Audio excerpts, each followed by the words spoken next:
Little button that makes me go live. Hey, everybody, it's good to have you here again. And this is just home. I love doing this show. I love putting together the videos that I've been making for you. I've been working really hard on those. I have notebooks here filled with ideas for videos.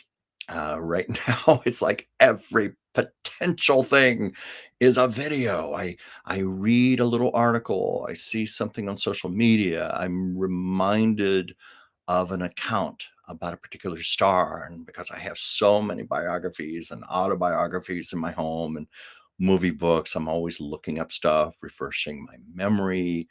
Um, it's exciting. This is an exciting time to be living in Los Angeles right now. Hi, Kathy. Thank you for joining. It is. It's an exciting time to live here. I've lived in Los Angeles for 38 years, and it was always my dream from the time I was a little kid. I mean, I can consciously remember being 4 and 5 years old and announcing to my big sister and my mother and father I was going to live in Hollywood one day. And I think a lot of that came from the fact that I always loved watching television. I'm just fixing a little thing here. Make sure my sound is correct. Um, as a kid, I was always watching television. It was like my friend, and television stars were my friend. And my mother and I would always watch the afternoon talk shows like Mike Douglas, Marv Griffin. Many years later in the 70s, it was Dinah Shore. But it, these stars felt like friends and family to me. And from the time I was a little kid, when I heard they all lived here in LA, they lived here in Hollywood, I said, well, that's where I'm going to live too. And of course, I also just wanted to come out here to pursue dreams. Yeah, I wanted to pursue acting for quite a while. I wanted to pursue my art, writing. That's the thing about Los Angeles that makes it so exciting. It's a city of talent. I think unlike any in the world, and I'm even thinking of places like New York, London, Paris, even Chicago. It's Los Angeles. And you factor in all of the actors, the writers, the designers, um, people who design couture. We have journalists here. We have novelists. We have musicians. We hold the music industry here. This is just a city filled with thousands and thousands of talented people. And because I'm so sensitive and empathetic, I literally feel that I tap into that energy. I've always been magnetized to it since I was a little kid. But living here, a lot of people say they hate Los Angeles. I came to LA and I immediately felt like I had found home. I it's that knowingness of belonging. It's what Kathy, have you been in earthquakes? Oh my gosh, yes, I've been in earthquakes. I have been in so many. But frankly, as you can see, my home, this is an apartment building built in 1941. You can see it has not caved to the ground. I'm still intact. The thing about earthquakes is, for the most part, the news media tends to exaggerate these things, make them much bigger than they really are. There have been a few. The 94, the Northridge quake was really intense. That was one where I actually had some things get broken. That was 4:30 in the morning, and because my power was out, I didn't know until after the sun had come up that I had broken glass all throughout my living room, like picture frames falling off the wall, vases, and things like that. But so far, nothing too serious. Hey, Pam, thank you for joining. Happy to have you here. And Debbie, wow, my family, great. This is true. But no, I was just saying that it's always been something survivable, something that maybe a few broken things or something, but I've never had anything catastrophic. No, that's not to say some haven't. A lot of it has to do with regions you live in, like areas where the ground is softer. That's a big issue right now with people have their homes up in the hills. We've had so much rain. and the ground gets so overly saturated and soft. And that's when things can fall down and slide. And, and hence these news stories we see that make it look like Los Angeles is nonstop Armageddon. And some might joke that it is. Um, but anyway, that to answer your question, no, the earthquakes have not been a big deal. I've got a decline. Somebody's trying to call me here, and I tell people not to call me between 5 and 5:45 when I'm doing this show, but they still do it anyway. So anyway, that's the case. It just reminds me of the time there was the 1980. Oh, I got to clean this. Sorry. Okay. Apologize for that little technical snafu, but it is live. No, I was saying when the 1989 San Francisco earthquake happened. Well, on the news, they made it look like that whole city was leveled to the ground. I was up there 3 weeks later. I was like, "I don't see any damage." City looks the same to me, and I found out that all of the earthquake damage had been primarily confined to, like, a two-block area near the Fisherman's Wharf, where I guess the ground was a little softer. That was all it was about. So, anyway, that's what goes on. But, yeah, I need to get to the point here, start talking about some things. I had a great story that I posted last night, and I'm happy to see that people are responding to it. And it's sort of a hybrid story where part of it is show business and part of it is not. But hey, it's good to cover aspects of life here. I was talking about Joan Rivers. Joan Rivers, when she had her own late night talk show back in 1986, is that's a whole other story there. The whole debacle, the split with Johnny Carson. Johnny would never speak to her again because he felt that she was being unloyal and she'd gone to a rival network and she was doing a show opposite the Tonight Show. Well, anyway, her own talk show was a massive flop. It went down in flames and she was fired. And Joan didn't take that so well, as you can imagine, and she wanted to extract revenge. And turns out she didn't go through with this, but she wrote about it in the sequel to her autobiography, where she wanted to go to a nearby market and get a nice big fish and bribe somebody to give her the key to the executive men's washroom, the one where Barry Diller and all the big wigs at the Fox network went to. And her plan was to stuff that fish into a heating vent. So well, it would not be found, but it would certainly get noticed over the coming days. I thought that was hysterical because I've when I told that story to a friend, he confessed to me that he once wanted to get back at a roommate who had treated him very poorly. And the day he moved out, to put this politely, he left something biological behind the couch where it would not be seen, but it would be noticed over the coming days. Well, anyway, I told a story in my video because I couldn't help but think of this about this husband and wife, and they had a bitter falling out. The husband was cheating on the wife with a mistress and announced here that he did not want to remain married to her and he wanted a divorce. He got a much better lawyer, screwed her over badly. She got next to no settlement. And to add insult to injury, he got the house. And he announced to her, "Well, you have a certain number of days before you have to vacate so that my new woman and I can move into the house." Well, the woman, of course, was heartbroken. She was dejected over this and she felt so defeated. And it was her last night in the house. She was packing up the remainder of her boxes and belongings. And to console herself, she went to a local restaurant and got a seafood dinner to bring back to the house.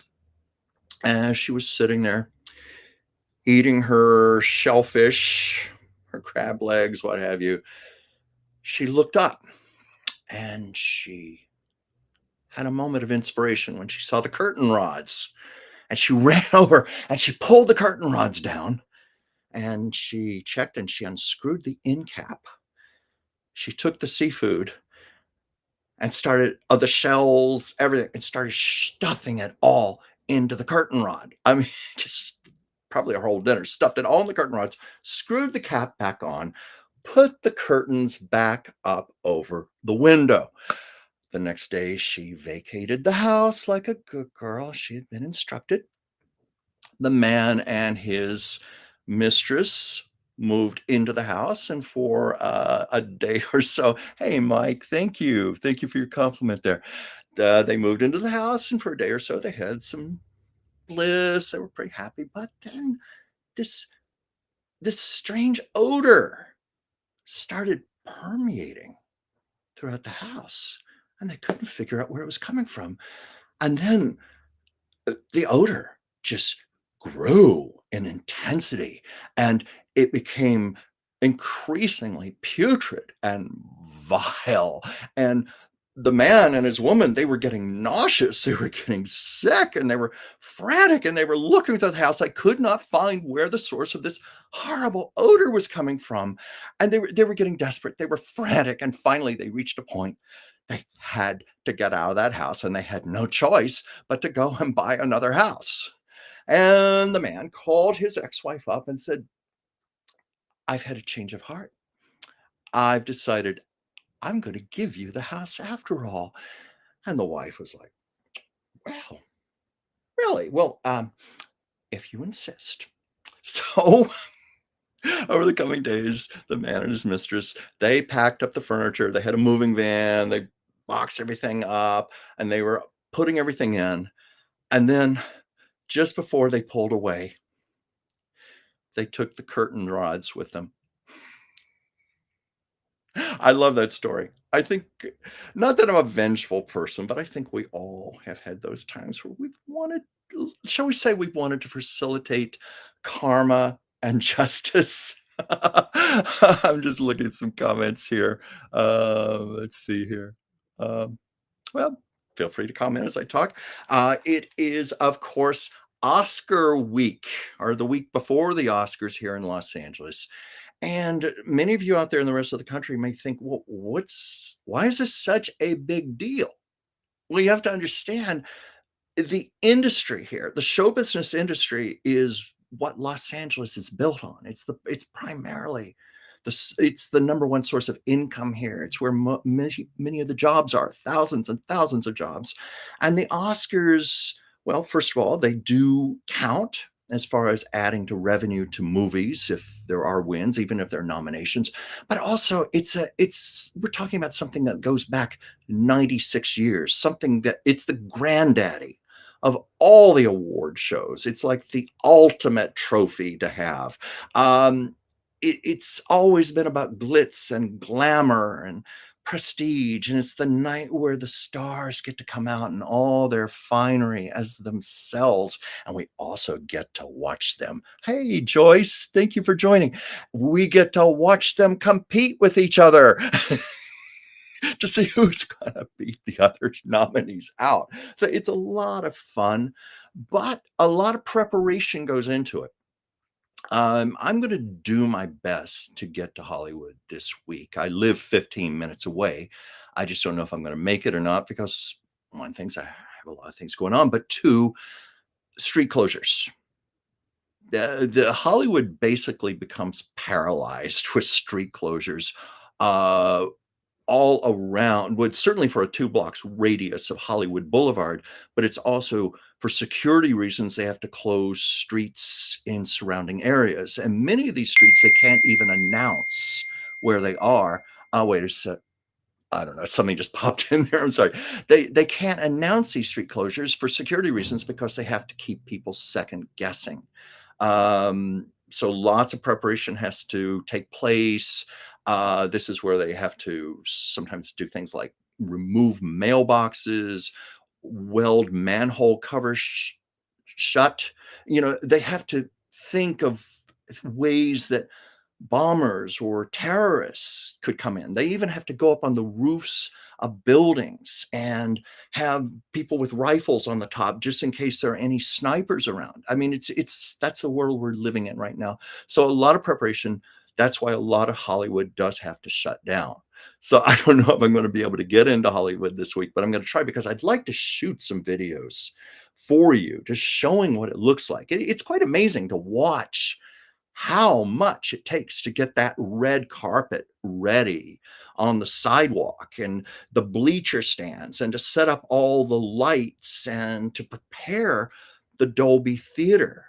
Because the other days of the year, it's part of a shopping mall, the Ovation Hollywood shopping mall, believe it or not. Yes, I have a couple of videos that I put one up today and one for tomorrow. And I've shown some other things over the weekend where you can see the shopping mall. And I'm walking around. It's accessible to anybody. Mike just asked me if I'm going to the Oscars. No, no. I'll tell you why. First of all, tickets, I'm told, cost about $750. And I'm also told you usually have to have some big connections with Academy members to score a ticket. No, I will be watching it from the comfort of my home, probably here in my sweatpants with a lot of junk food and either beer or wine and my cat. My good friend Anastasia, she was on my show a couple of weeks ago. We usually get together and watch the Oscars. Unfortunately, she has to work this year. So that's not going to happen. But we like to channel our inner Joan Rivers and make our own snarky comments about the people on the red carpet. And I even thought, wouldn't it have been fun if we had done a live stream? With my big screen TV, I have a 65-inch TV, and us in front of the TV, just making our little comments about what people were wearing. But I don't know if that I'm gonna do that. Francine's asking, "Do you have to get press credentials to get close?" Yes. Yes. Well, unless you're one of the lucky people to, get in the bleachers, but for the most part, you have to have credentials, and a lot of that has to do with security measures, and I fully understand that. Yeah, Kathy, I miss Joan Rivers. I never miss Joan Rivers more than award season and Oscar night.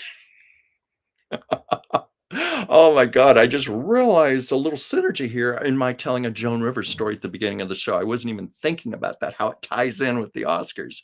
But I love the lady. I'll go ahead and tell this story, might as well. I met her. I met her about 5 or 6 weeks before she died. And it had been a dream of mine to meet her for 33 years. I say 33 years because it went back to when I used to watch Joan guest host the Johnny Carson Tonight Show in the 80s. And oh my God, she was incredible. A lot of those clips are on YouTube, and I highly recommend them. She was at her best. So wickedly funny and on top of her game. So I had waited 33 years to meet this woman. It was one of those bucket list wishes. I mentioned Carol Burnett was one, uh, Lucille Ball. I did get to see Lucy film a show. I never got to actually meet her in person. Carol Burnett met 3 times. I've also put it out there that I want to meet Barbara Streisand. That is big, big, big of mine. And I'm going to manifest that somehow.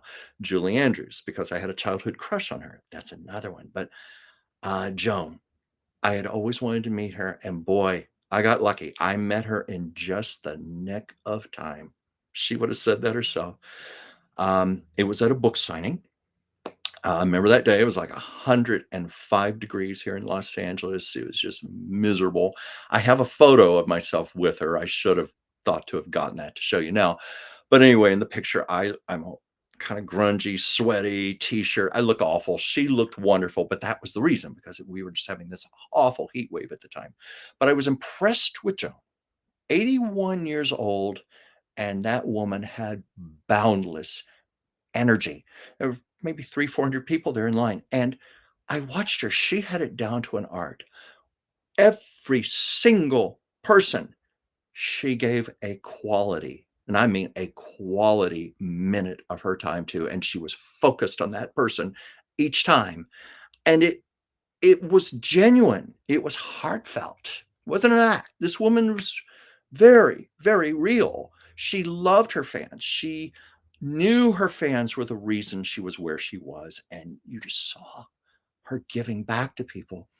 And it was so funny. I remember one person wanted to take a picture of her with Joan giving the finger, and Joan happily complied with that. I came up to the table, and first of all, she wanted you to come around the table and sit down beside her. That's how personal she made that minute. She had everybody come around the table, sit down with her.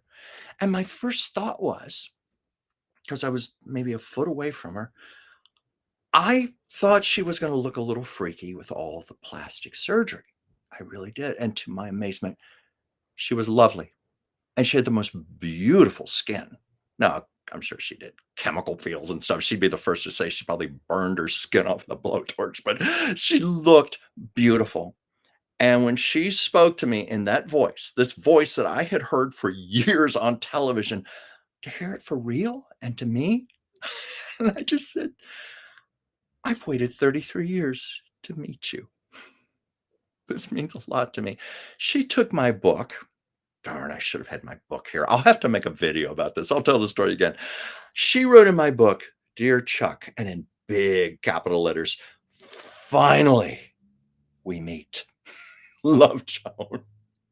And I treasure that. It was just the most perfect thing she could have possibly have written to me. And I had a friend who couldn't be there because he had to take care of his mother, some detail or something. I forget what it was. And I handed her the second book and I said, "Well, this is for my friend. He loves you very much." And Joan goes, "Oh, well, if he loves me so much, how come he's not here?" And I said, "Well, it's because he's taking care of his mother."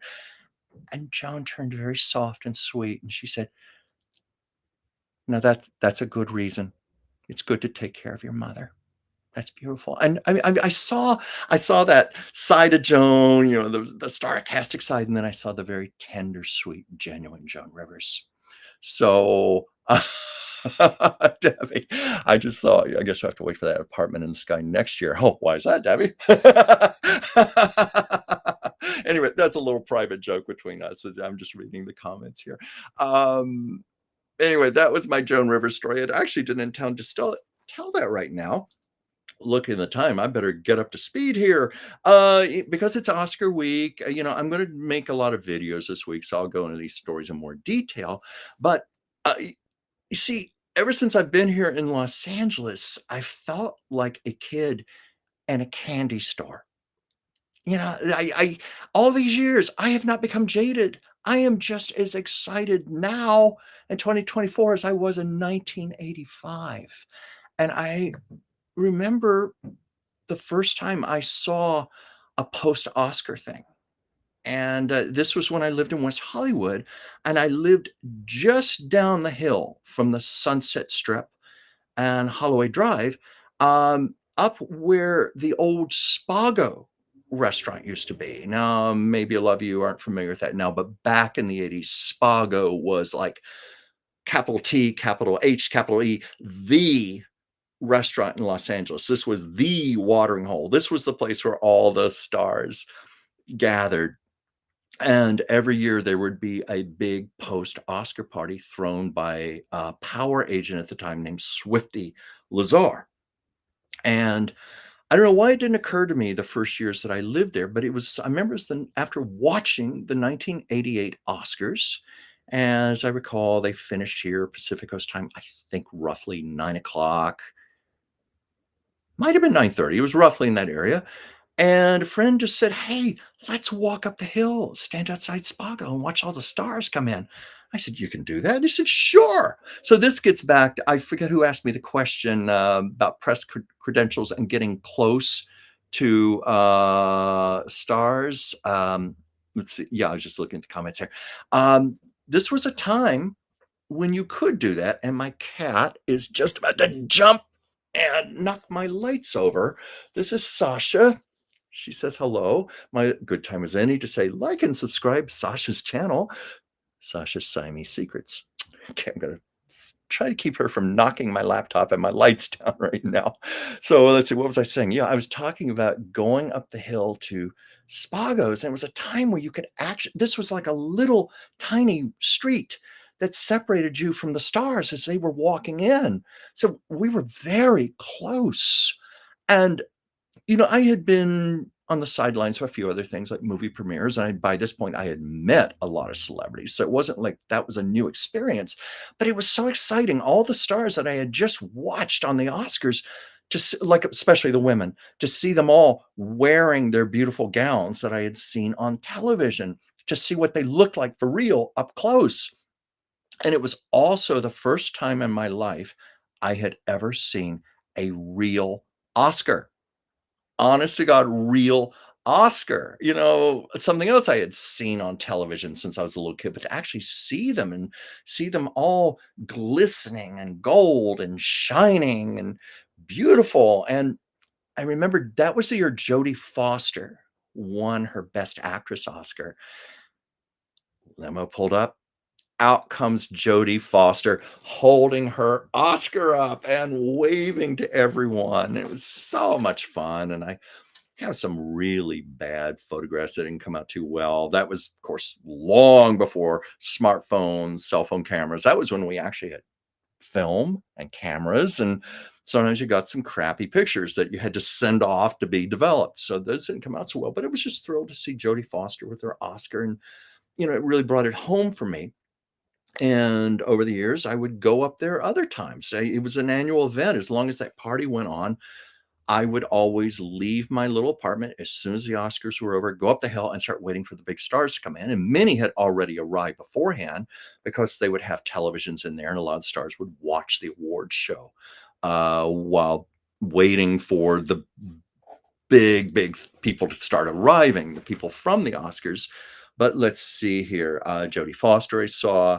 Um, the next year, 1989, I missed Lucille Ball. I missed Lucille Ball by 30 minutes. 30 minutes. I got up there and people in the crowd were going, "Oh, you should have been here. Lucy was here. She was lifting up her skirt and doing a little dance for us in the streets." And I'm like, "No, I missed her." And then, of course, Lucy died 3 weeks later. So that was disappointing for me. You guys may remember the film critics Siskel and Ebert. They were huge a long time ago. Now they're fading into obscurity because they're both unfortunately gone now. But they were again, the critics of the time. They both were there. Only I saw them individually. And I think it was, I'm trying to remember which one. One was tall and thin. One was, say, heavier, kind of like, why am I thinking Laurel and Hardy?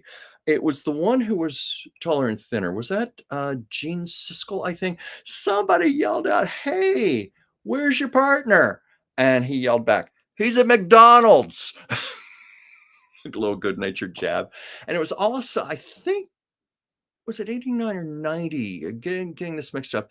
It was the year Glenn Close was nominated for Les Liaisons Dangereuses, one of 8 nominations. The poor woman has never won an Oscar. She's been nominated 8 times. I think this was like nomination number 2. And there across the street from Spago's was a big billboard promoting the movie. And Glenn was coming out and she was nice and she was smiling to us and shaking hands. Yes, Debbie said Gene Siskel was the tall, skinny one. So I got that right. So somebody pointed out, "Oh, Glenn, there's your billboard." And Glenn's like, "Oh, how funny. Yes, yes, I remember that." Years later, after Swifty Lazar was gone, they moved to a restaurant called Morton's on Melrose. And what I remember about that was how much the security had been increased. And this was only in the early 2000s, but but yeah, it was, yeah, early 2000s. So it was, yeah, I saw stars I mean, we're talking big A-list stars having to walk through metal detectors like they have at the airport, those things.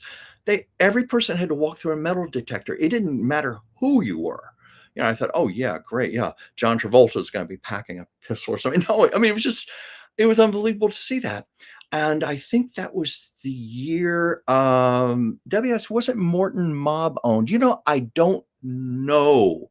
I know there's a restaurant in West Hollywood called Dan Tana's, and I've heard, and not trying to libel myself here because I can't say this for fact, but that's been the rumor, allegedly mob owned, mob ties. Now, Morton's, I might have to do some research on that because, Debbie, that might be a future video to do.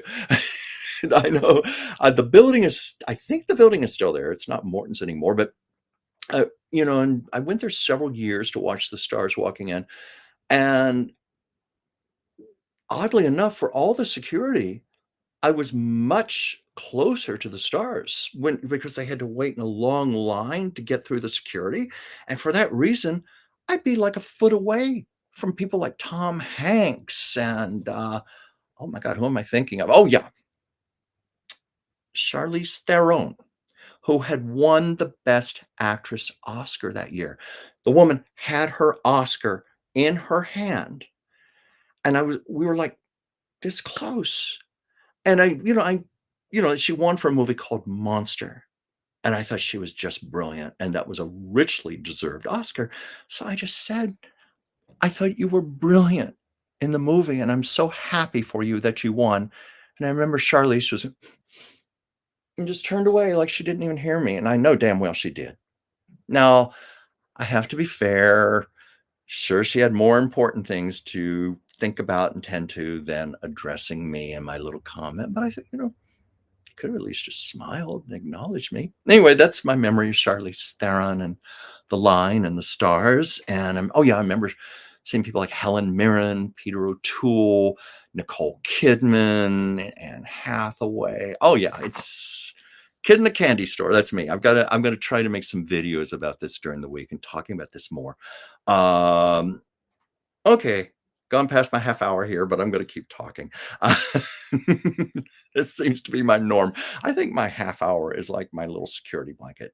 I know if I can make it through the 30 minutes, I'm home clear. So there's more to talk about. Oh, and bye, Debbie. Thank you so much for joining me. Thank you. Debbie is my manager. She facilitates a lot of things behind the scenes, like making sure that this video gets set up so you all see it and hear it. But I was going to say that I have seen various displays of Oscars. I said that was the first time I ever saw an Oscar for real with a Motion Picture Academy Theater, the Sam Goldwyn Theater in Beverly Hills. One year did a display of Oscars. I think, oh my God, was that the year? I think there was the 60th anniversary of the Oscars. I could be wrong on that, but it was a reason to commemorate. And they had managed to secure an Oscar from every single year from 1927, 28. I think, no, no, it was 1928 first year. They were awarded in 29, all the way up to present day. And I got to think on this because I remember one of the later Oscars was Marlee Matlin's. And I got to think what year she won her Oscar. Oh boy, I should have prepared better for this. But anyway, the point I'm trying to make is Oscars don't hold up well. They're basically like cheap tennis trophies. Uh, I noticed that the last five Oscars, from the five previous years, they still had their shiny gold patina and still look new. And then when you went back further and further and further, those Oscars started looking really shabby. There were like a lot of them, the gold had completely come off, or in some of them, the gold was flaking off. Uh, there were some Oscars that had cracks in them. I mean, it wasn't there. I was just going to say Tom Hanks Oscar. I saw that somewhere else at another display. His Oscar had a great big crack going through it. That's another story. But anyway, they were cracking, they were falling apart. They did not look good. And some of those Oscars from the 30s, oh my God, they were just like dull and almost brown. I mean, just no there was just nothing but base metal left. And I thought, well, that's kind of surprising. You would think something that prestigious, couldn't they find a way to make them last a little longer? So yeah, that's an interesting observation, something I can share with you. Inside scoop from Hollywood about the Oscars. Let's see. Well, I'm just looking at my notes here. Oh yeah, since I can't really tell this stuff next week because the Oscars will be over. Or maybe wait, yeah, I can. I've got some stories I'm going to say for next week. Let me see what else. Because I always promise a Lucille Ball story. And I think I better save what I have here for my videos, and we'll do an Oscar summary next Monday because the Oscars will be this Sunday on March 10th. But my Lucille Ball story, let me see here. I wanted to find my iPad because I had a picture I was going to show you in connection to this. And the picture disappeared, of course, from my screen, not to be seen. Oh, yeah. No, that's not it. It is here. Okay. This was something I posted just for fun on Facebook. It's a picture of Lucille Ball in her friendship dress. If you're ever in a mess, SOS, and she and Ethel ripped their dresses off each other. And I thought it was hysterically funny because I saw this picture of Joan Crawford wearing a very similar dress with the roses going up the side. So I posted that with the caption, "Who wore it best?" Even put a little smiley face on it. And I had somebody write, "Well, those dresses are only similar. They don't look exactly alike."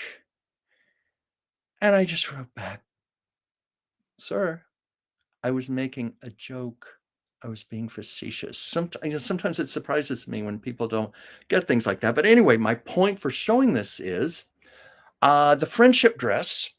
I have a Lois Jensen's original, the costume sketch, as you can see, even with the fabric swatch here. So you can see these are what the colors were of the friendship dress that she designed for the show, including the tulle at the top with pink and gray. And I wish some people had known about this because that episode was colorized a few years ago. It did not get aired. You may recall CBS for a while was doing an annual event around Christmas time where they would show a colorized episode of I Love Lucy. Well, I guess they decided to stop doing it. So this one episode never got aired, but I saw stills from it and they got the colors of the dress all wrong. I thought, oh my God, I'd just known, I could have contacted you and shown you this and you could have gotten the colors right. But I wanted to show it. And first of all, because someone may correct me on this, this is a recreation by a Lois Jensen. And most of the surviving Lois Jensen costume sketches from I Love Lucy are just that, recreations. And the reason is because there was a flood in the basement of her home many years ago and the originals got destroyed. But she began recreating them. So I'll show it one more time. This is very much an original hand-painted sketch, Lois Jensen. It was something she recreated in the 80s, and she gave it to my dear friend Bart Andrews, who was the great I Love Lucy historian, and he in turn gave it to me, and I treasure it. But I thought, I've got a good Lucy story to tie in with this, and it's one that doesn't get told very much. And it surprises me that it's not told very much. It was the third season of I Love Lucy, and they had just signed a record deal with their sponsor. It was an $8 million deal with sponsor Philip Morris, and that would translate to something like $71 million today. That's how big this deal was. So I Love Lucy now had a budget to, to put more money into their sets, their costumes, location things they did. And one of the things they did was hire a costume designer. Up until that point, Lucy had largely been wearing her own clothes on the show. A lot of things came from department stores. Like from Orbach's department store, or just frankly from Lucy and Desi's closet. That's where they got their clothes. So for the first time, Lucy had a designer, and she because she had the money to do it, she hired Academy Award-winning designer Lois Jensen, a beautiful young woman who could have very well have been a fashion model or an actress herself. She was just exquisite. I got to meet her once in her latter years. She still was a lovely lady. Well, the story was it was just before they were going to start production of the third season. And this was when Lucy and Desi were living at their so-called ranch. It was actually 5 acres of land in Chatsworth, California. They called it the ranch. It was the first thing they called Desi Lou, by the way. That's where the name Desi Lou came from. They wanted to do something cute like what Douglas Fairbanks and Mary Pickford had done with Pickfair. And they tried variations and they found things like, well, Desi's Ball did not sound right. That's what Desi said himself. That's in his book. They played with things. They came up with Desi Lou. And anyway, Lois drove out to the ranch to bring her costume sketches. And she gets there, and of course, Lucy had a menagerie of dogs and cats, and she even had pet chickens because they couldn't bear to slaughter any of the chickens. So all the chickens lived to old age. She had all these geriatric chickens walking around the yard. They even had a dairy cow that they couldn't bear to slaughter. So they, at great expense, kept her. They called her the Duchess of Devonshire, and that's another story I can tell there. Anyway, Lois gets there, and she was told by the housekeeper to go around to the back to the pool and wait for Miss Ball. And Lois is out there, and Lois was just dressed beautifully. She had gloves, hat, high heels, beautiful suit.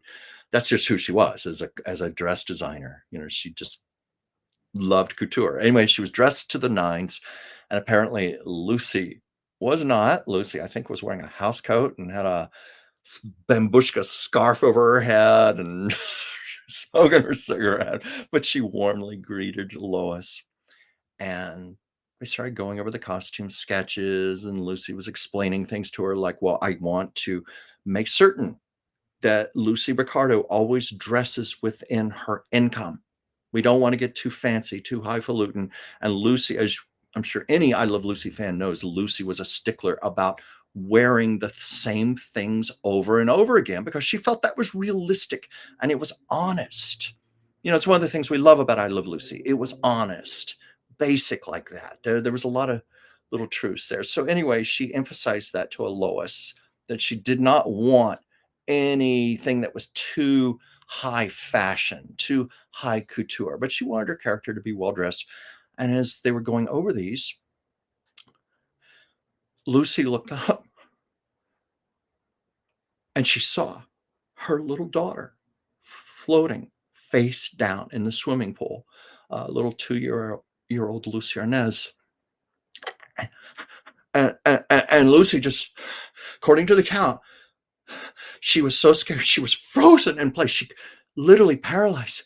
She couldn't move. She was frantic. And a Lois, in all of her beautiful clothes, her hair and everything, dove into the pool and rescued little Lucy, gave her mouth to mouth.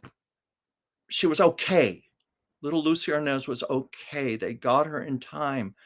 But Lois Jensen rescued the daughter, rescued little Lucy Arnaz from drowning in the pool. And Lucy was grateful to her forever on for that. And the amazing thing is, we know the story of the communist Red Scare as that unfolded the first week of September, which coincided with the first week of filming of I Love Lucy for the third year. And that happened on a Saturday. It was that Sunday night, the infamous Walter Winchell radio broadcast. America's #1 comedian has ties to the Communist Party, which, of course, set off a shitstorm for Lucy and Desi. And that's a whole other story there and a whole series of videos. And, I always thought, I make no secret, I hated that Aaron Sorkin movie, Being the Ricardos. I thought it was a travesty. And he made up this ridiculous fiction. And I thought, you've got a real life story. That's so much more interesting. Just has drama built into it. Why didn't you do your research and go into things like this? He didn't. So, that's gonna be a series of videos I'm gonna do in the future where I'm just gonna dissect that movie and answer it, all of the inaccuracies, because I get a lot of people arguing with me on that. Well, as you may know, worked with Bart Andrews many years ago on a book about I Love Lucy. It was a sequel to his I Love Lucy book, his original. We were not able to get it published because of politics with CBS, the family, uh, the expense, because nonfiction is extremely expensive to publish this type, because photos alone were going to be $20,000. You have to have lawyers to comb through it for any kind of potential libel. There was licensing fees to CBS, to Lucille Arnaz, Desi Arnaz Jr., so forth, so forth. We got as close as the senior editor of Random House, but the money people shot the book down. That's what happened. But anyway, I spent a lot of time researching I Love Lucy. And that's why I've got a lot of stories to tell. Hence, if you see my promos for my live stream on Mondays, I always promise a Lucille Ball story. So that's my Lucy story for today. Just seeing if I have any other comments here. Yes, Joyce. Yeah, I'm glad she was there too with little Lucy. It's amazing. It's amazing. And anyway, I can tell a lot more of what happened in real life that week versus the travesty of what Aaron Sorkin came up with. There, I said it, a travesty. I hate that movie. I can go on that, but it is now. Uh, Been on 45 minutes. I think it's a good time to wrap up the show. I was just checking to see if I had any other comments or questions before I leave. Um, Anybody? Any questions before I go? Um, oh yeah, Joyce. Yeah, I've had more rescues when I was off duty. Yes, with your background with synchronized swimming. Oh, I know you've got some amazing stories there. Joyce Petrus, who has her wonderful channel, Mystic Souls Insight. She's been on the show. I've been on her show. We're definitely going to be guesting much more, but I've always thought it might be fun on a future show to interview Joyce where she talks about this. If I'm sure, or unless she wants to save it for her own show, we can always find a world of things to talk about. And oh, Francine, thank you so much. Thank you. And also might as well give a plug to my dear friend Pam of Pomona Remembers. Oh my God, she's doing some beautiful things on there. And I just always want to give her a shout out, her and Joyce, because I am deeply proud of what they're doing. And we're all under the umbrella of Debbie Brady as our manager with our 3 channels. And we're just becoming a family here, uh, mutually benefiting each other and helping each other to grow and evolve and support each other. So I'm going to just sign off for now. And oh, Mike, thank you. Thank you for your compliment. I love telling my old Hollywood stories. I had someone in one of my videos make a comment.